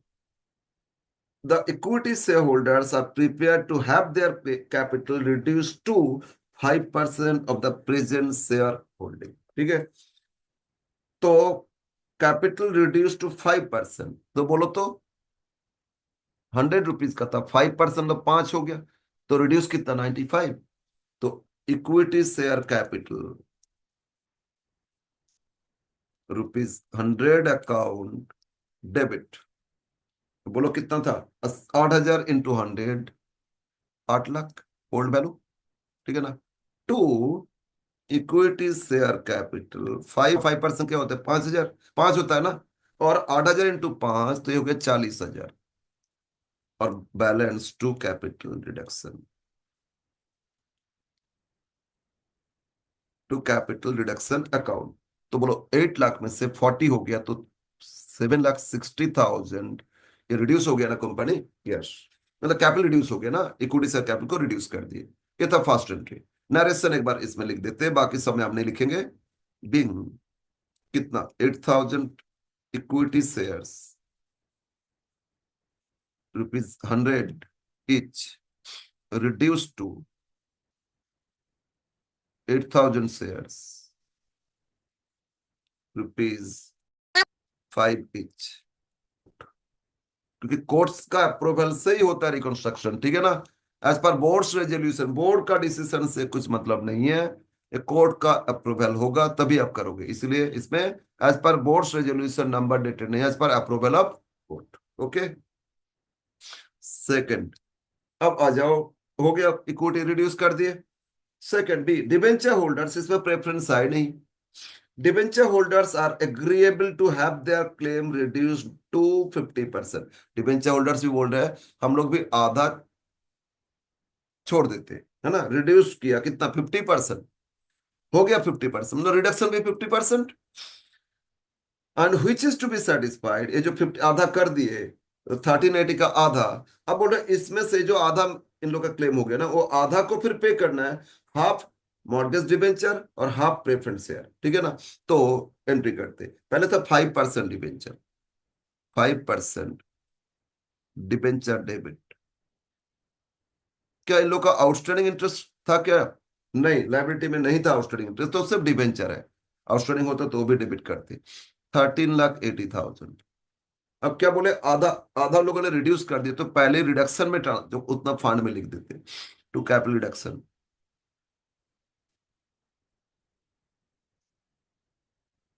तो इसका आधा 1380 को हाफ कर दो, उतना तो रिड्यूस कर दिया ना। 13,80,000 डिवाइड बाई 2, ये आता है आपका 6,90,000, कितना हो गया, 690 दे रिड्यूस, राइट। तो बाकी आधा तो पहले रिड्यूस किया, जो रिमेनिंग हाफ मतलब 690, उसके अगेंस्ट में डिमांड किया कि हाफ मॉर्गेज डिबेंचर दे दीजिए और हाफ प्रेफरेंस शेयर दे दीजिए। तो बदले में आधा आधा करके डिबेंचर, लेकिन डिबेंचर में 7% डिबेंचर, तो लिखेंगे टू 7% मॉर्गेज डिबेंचर, मतलब डिबेंचर भी दे रहे हैं, मॉर्गेज मतलब सिक्योर्ड है ना, गिरवी रखना, कुछ गिरवी रख के उनको दे रहे हैं सिक्योर डिबेंचर। तो फिर 690 को हाफ कर दो, आधा आधा, मतलब वो 3,45,000, 3,45,000 का इन लोगों ने डिबेंचर मॉर्गेज डिमांड की, और बाकी आधा 8% प्रेफरेंस शेयर।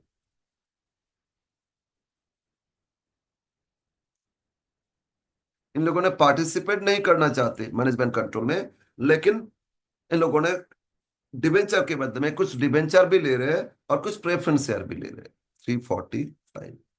ओके, और बैलेंस, ये तो रिडक्शन पहले कर लिए, ठीक है ना, तो रिडक्शन में लिख दिया, बाकी इश्यू कर दिए। तो बिंग, पहले बोलो तो कितना था, 13,80,000 बाई 100, मतलब 13,800 डिबेंचर्स, 13,000 या बिंग डिबेंचर्स, पहले था 5%, डिबेंचर्स रिड्यूस टू 3,45,100 करोगे तो 3,450, 7% मॉर्गेज डिबेंचर्स,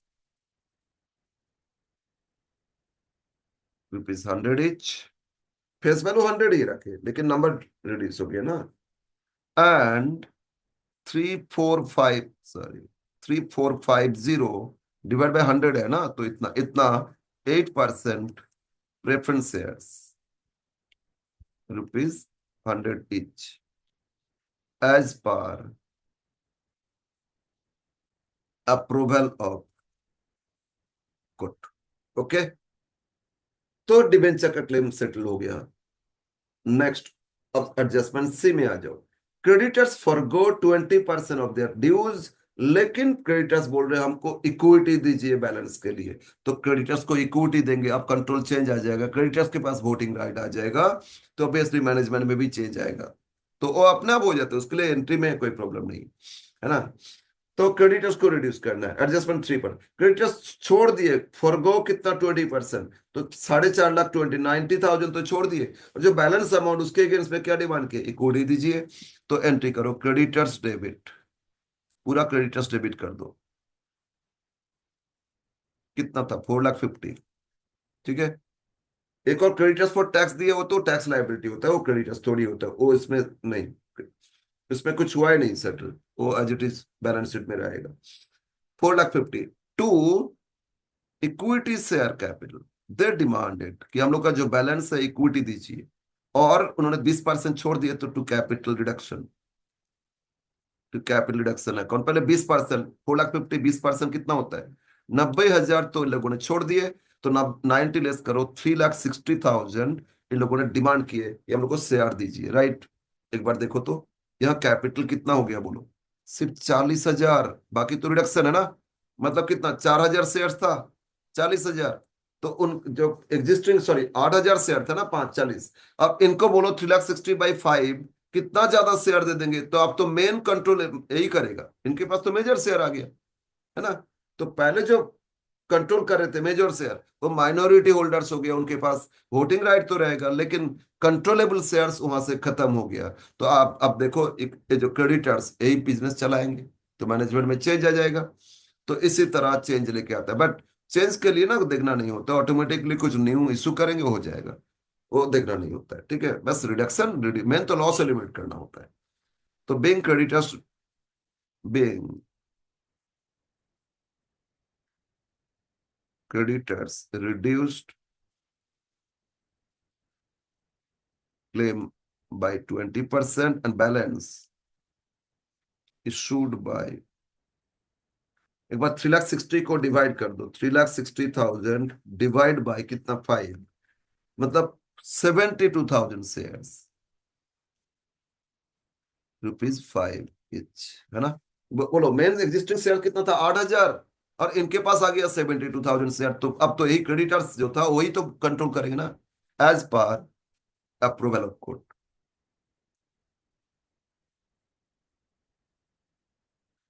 एग्जाम में नरेशन लिखने में थोड़ा टाइम की हो जाता है, फिर बैलेंस शीट दिया था उसमें भी नोट्स टू अकाउंट्स में टाइम, बट जनरली आजकल क्या बोलते हैं, नरेशन इग्नोर करने के लिए, ignore narration, without narration, journal entry without narration है, बोल देता है क्वेश्चन में डायरेक्ट, अगर बोल दिया तो नरेशन लिखना नहीं है, अदरवाइज आपको नरेशन लिखना होगा, ठीक है, नहीं तो मार्क्स कटेगा।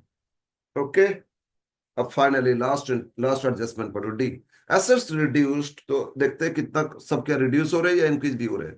अगर रिड्यूस हो रहे तो एक साथ एंट्री कर लेंगे, लॉस भी एलिमिनेट कर देंगे। फिक्स्ड एसेट्स 1430 से है, ये भी रिड्यूस हो गया। स्टॉक 50, यस रिड्यूस, इन सब रिड्यूस हो रहे हैं, तो एक साथ एंट्री कर लेंगे, लास्ट एंट्री। तो टोटल फंड कितना देख लेते, फोर्थ, यहां से देखते हैं कितना फंड आया, एक बार हम कलर चेंज करें। ये बोलो कैपिटल रिडक्शन कितना है, 760, हम एक बार करते जाते हैं, 7,60,000 प्लस, इधर कैपिटल रिडक्शन कितना है, 6,90,000 प्लस, यहाँ भी कैपिटल रिडक्शन कितना, 90,000, तो टोटल हो गया हम लोग का, अच्छा कुछ एक्सपेंसेस था, नहीं नहीं, नहीं है, रिकॉन्स्ट्रक्शन एक्सपेंसेस दिया नहीं, रहने दो। तो एंट्री कर लेते कैपिटल रिडक्शन डेबिट।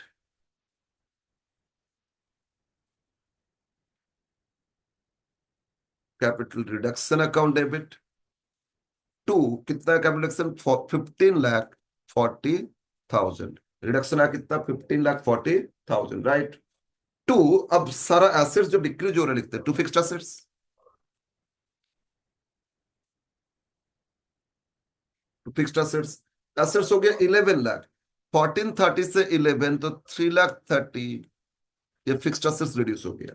एसेट्स था 1430, हो गया 11, तो reduce by 3,30,000, right. To, stock, stock भी रिड्यूस हो गया, 80 से हो गया 15, तो 30,000 stock reduce. Again to date investment, investment था 17, हो गया 7, तो 10 डिक्रीज टू इन्वेस्टमेंट। सब डिक्रीज है इसलिए एक साथ कर रहे हैं, 10,000 ए डिक्रीज हो गया। To, debtors, debtors balance sheet में दिया है 30, बट हो गया 20, तो 10, ए भी 10 reduce, right right.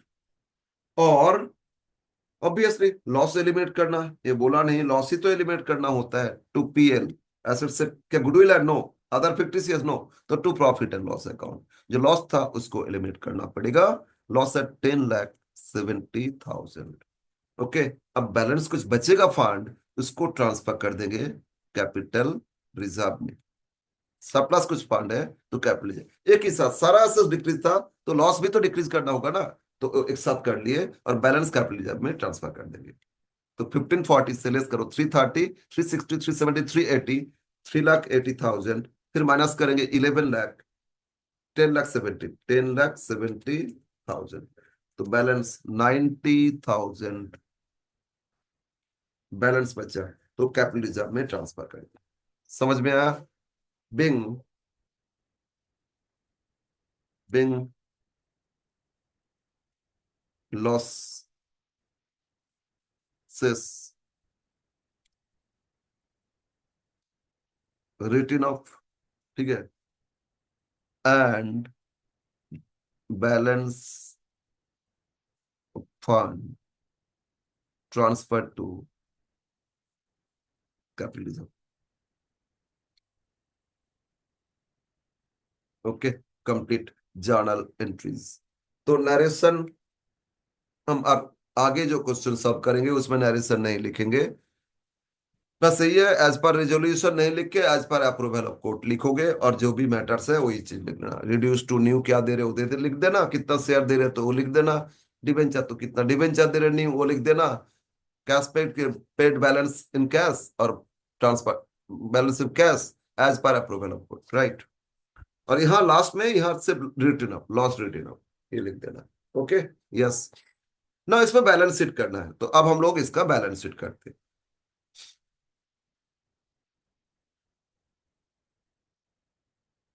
Name of company, company का नाम क्या था ना? Mini Limited. Balance sheet as at, date है क्या? 31 दिसंबर, यस 31 दिसंबर 2011, 31 दिसंबर 2011। और यहाँ एक टर्म यूज करना होगा, एंड रिड्यूस्ड या रिकॉन्स्ट्रक्टेड, एक साल, एक रिकॉन्स्ट्रक्शन आफ्टर, कंपनी को नेक्स्ट 1 ईयर तक ये टर्म यूज करना होगा, बैलेंस शीट में डिस्क्लोज करना होगा कि ये रिडक्शन हुआ, एंड रिड्यूस्ड या आफ्टर रिकॉन्स्ट्रक्शन, या रिकॉन्स्ट्रक्टेड, ये भी लिख सकते हो, ठीक है। अदरवाइज पेनाल्टी लेगा, बहुत कुछ है। कंपनी है ना, तो कंपनी को सारा कंप्लायंस फॉलो करना होता है, नहीं तो फिर झमेला। और शेड्यूल 3 के हिसाब से बनाओगे,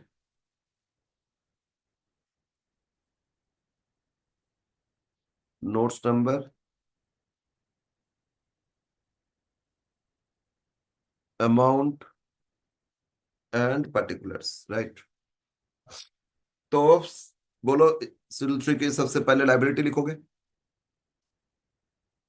equity and liabilities, right, equity and liabilities.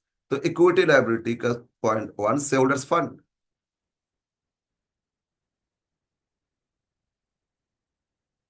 Share holders fund, ठीक है। इसमें सबसे पहले शेयर कैपिटल, इसमें नोट करना होगा, क्योंकि इक्विटी शेयर जो एग्जिस्टिंग उसमें डिक्रीज किए प्रेफर, और फिर जो डिबेंचर होल्डर्स उनको कुछ प्रेफरेंस शेयर दिए, और डिबेंचर तो डिबेंचर हो जाएगा, लेकिन प्रेफरेंस भी दिए ना, कैपिटल में आ जाएगा। फिर क्रेडिटर्स था, उनको भी इक्विटी दिए, तो चेंज आ रहा है ना। B, reserve and surplus. एक बार देखो तो लाइबिलिटी साइड कुछ एग्जिस्टिंग रिजर्व एंड सरप्लस है क्या? देखो लाइबिलिटी साइड, नहीं सर, कुछ रिजर्व एंड सरप्लस तो पहले नहीं था, उल्टा लॉस था, लॉस तो एलिमिनेट कर दिए। बट फाइनली देखो एक आया रिजर्व, कैपिटल रिजर्व आया ना, तो इसके लिए नोट्स का जरूरत नहीं, डायरेक्ट लिख दो कैपिटल रिजर्व। कुछ फंड सरप्लस बच गया था 90,000, उसको कैपिटल रिजर्व में ट्रांसफर कर दी, तो इसके लिए नोट्स का क्या जरूरत है, डायरेक्ट लिख लो, ठीक है। हो गया। Second, non current liability. Non current liabilities है, इसमें पहले डिबेंचर था ना, यस 5% डिबेंचर, लेकिन अब डिबेंचर उनको दिए कुछ, तो और न्यू डिबेंचर लिखेंगे, लेकिन उसको बोलेंगे long term borrowings, long term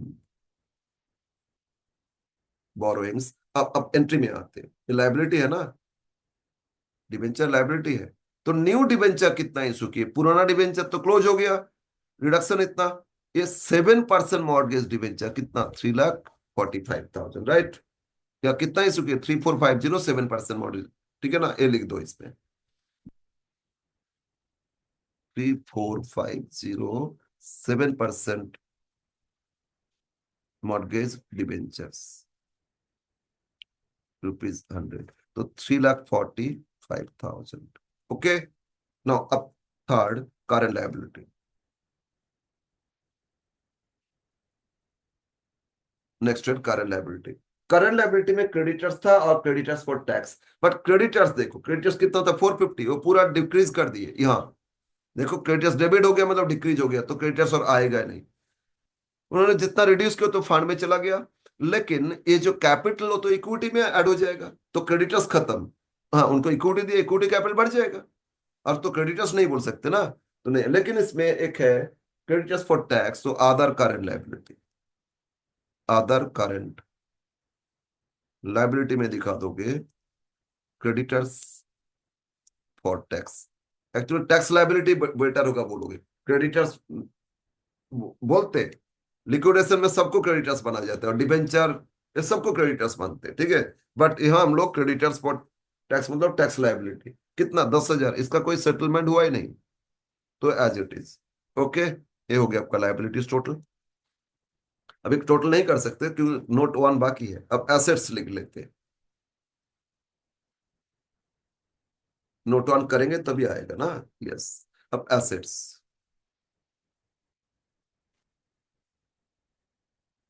assets में सबसे पहले अगर non current assets, non current assets में क्या होता है, पीपीई, प्रॉपर्टी प्लांट इक्विपमेंट, इसमें नहीं दिया था, इसमें देखो फिक्स्ड एसेट्स दिया था, तो फिक्स्ड एसेट्स डायरेक्ट लिख दे, ब्रैकेट में लिख लेते फिक्स्ड, है ना। कितना था 1430, बट न्यू वैल्यू देखो एडजस्टमेंट डी हो गया 11 लाख, न्यू वैल्यू लिखोगे ना, डिक्रीज हो गया डायरेक्ट। हाँ, इसमें प्लांट मशीनरी बिल्डिंग अलग अलग होता तो नोट कर लेते, एक साथ फिक्स्ड एसेट्स में दे दिए थे। B, investment, non current investment, ये भी नॉन करंट होता है, non current investment.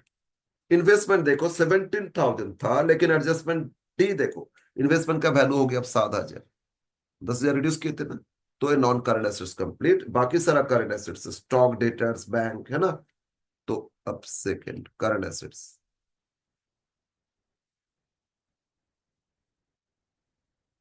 Current assets में सबसे पहले इन्वेंट्री, इन्वेंट्री मतलब क्या होता है, स्टॉक, ठीक है ना, स्टॉक इन ट्रेंड, स्टॉक का न्यू वैल्यू दे दिया, एडजस्टमेंट पढ़ो 50,000। ओके, फिर ट्रेड रिसीवेबल में डेटर्स, इसमें डेटर्स, डेटर्स का भी वैल्यू एडजस्टमेंट पढ़ो, 20,000 दे दिए। और C cash and equivalent, cash and cash equivalent, बोलो तो कैश या बैंक, क्या दिया था, बैंक। इसमें नोट होगा या नहीं देखते। अच्छा, इतना जो एंट्री पास की है, कहीं पे बैंक रिलेटेड ट्रांजेक्शन आया, बैंक डेबिट, बैंक क्रेडिट, अगर बैंक आया तो नोट करेंगे, और नहीं आया तो डायरेक्ट लिख लेंगे, ठीक है। सर ए एंट्री में बैंक नहीं आया, इसमें भी बैंक कुछ पेमेंट नहीं किए, इसमें भी नहीं नहीं नहीं, इधर भी नहीं नहीं, कोई बैंक का तो है नहीं, तो बैंक एज इट इज रख दो। कितना, 13,000। इट्स 13,000, ये 7,000 है, ठीक है। Okay, complete assets. लॉस तो एलिमिनेट कर दिए, एसेट्स का टोटल पता चल गया। एसेट्स को टोटल कर लो, ठीक है ना। तो एसेट्स टोटल करने से होता है 1170, 1220, 1240, 1253। ओ सॉरी सॉरी सॉरी, ये 7,000 है, हम गलती किए। 11,07,000 है ना, 11,77,000, 11,80,90, 11,90। ओके, 11,90,000।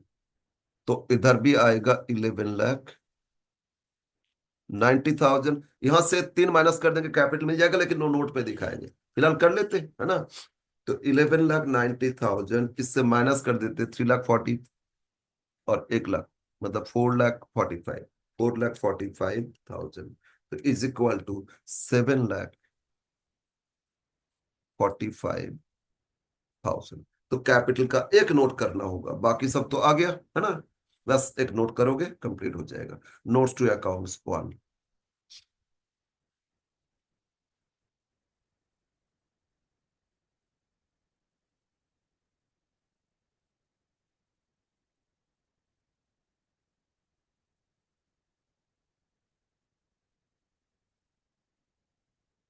शेयर कैपिटल, ऑथराइज कितना था ये बताए नहीं, तो इग्नोर करते एक बार। Issued and paid up capital,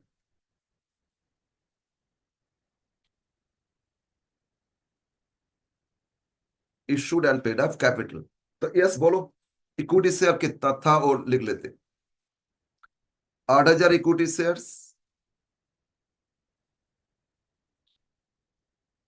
₹5 each. New value देखोगे ऑलवेज, ये न्यू मतलब अच्छा, बैलेंस शीट देखो, क्रेडिट देखोगे, ये सारा क्रेडिट देखोगे। न्यू, ये जो न्यू इक्विटी शेयर दिए कितना, ये 40,000 है ना। इक्विटी से कैपिटल 5 करके कितना शेयर था, 8,000 शेयर्स, 8,005 ये दिए ना। पुराना तो क्लोज कर दिए, और यहाँ प्रेफरेंस दियो, प्रेफरेंस अलग से लिखेंगे, प्लस ये भी इक्विटी शेयर दिए कितना, 3,60,000। कितना शेयर दिए थे, 72,000, ठीक है ना।